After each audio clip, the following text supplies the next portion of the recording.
আসসালামু আলাইকুম ওয়া রাহমাতুল্লাহি ওয়া বারাকাতুহু। নাহমাদু সাল্লি আলা রাসূলিহিল কারীম। আম্মা বা'দ ফাউযু বিল্লাহি মিনাশ শাইতানির রাজীম। বিসমিল্লাহির রাহমানির রাহিম। ইয়া আইয়ুহাল্লাযীনা আমানু কুতিবা আলাইকুমুস সিয়ামু কামা কুতিবা আলাল্লাযীনা মিন ক্বাবলিকুম লাআল্লাকুম তাত্তাকুন। রব্বুল আলামিন ইরশাদ করেন, হে ঈমানদারগণ, তোমাদের উপর রোজা ফরজ করা হয়েছে যেমন তোমাদের পূর্ববর্তীদের উপর ফরজ করা হয়েছিল, যাতে তোমরা তাকওয়া বিধি অর্জন করতে পারো। তো রব্বুল আলামিন মানুষ জাতিকে এই রোজা দান করেছেন, যাতে রোজার মাধ্যমে মানুষ তাকওয়াবান হয়ে যায়।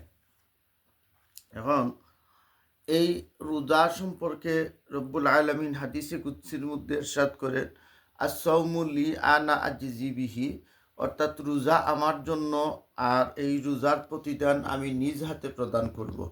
অন্য রেওয়ায়াতে আছে, রোজার প্রত্যেকটি আমলের সওয়াব 70 গুণ বৃদ্ধি করে দেওয়া হয়। রব্বুল আলামিন আমাদেরকে এই রোজার মাস দিয়েছেন, অর্থাৎ যে রোজার মাসের দ্বারা মানুষের পাপ সম্পূর্ণ ধুয়ে মুছে শেষ হয়ে যায়, এজন্য রোজা আমাদেরকে প্রদান করেছেন। আর প্রিয় নবী সাল্লাল্লাহু আলাইহি ওয়াসাল্লাম ইরশাদ করতেছেন, মাল্লাম ইয়াদা কাওলা যাওরি ওয়াল আমালি বিহি ফালাইসা লিল্লাহি হাজ্জাতু ফি আন ইয়াদা তাআমাহু ওয়া শারাবাহু। মিশকাত শরীফ।